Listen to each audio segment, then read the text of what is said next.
Well, good afternoon, family. It's your girl, Gail, and I'm here today with tip number 15 for how to have a great and successful cruise season this year. So, here's tip number 15, and it is if you have to go to the airport and fly out from your cruise vacation, why not consider an excursion that takes you to the airport? So, a lot of times you hear people asking, how can I get to the airport? What is the best way? What is the cheapest way?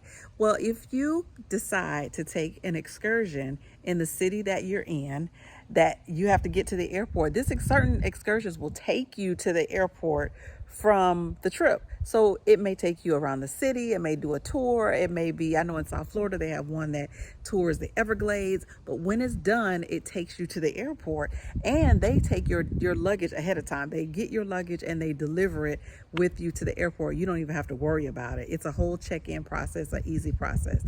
So there's something to consider because it extends your vacation, if you will. So yeah, nobody likes getting off of the ship that day, but if you could do a little something extra while you were in town before going to your airport, and of course there are certain time limits on it. So if you have a very early morning flight, this won't work, but there are time limits on it. However, if you're not pushed for time and you have time, why not book that excursion that takes you straight to the airport? And it's kind of like a 2-for-1. You have your ride to the airport and you extended your vacation a little bit. I think that's a great tip for tip number 15, don't you? Happy cruising, family.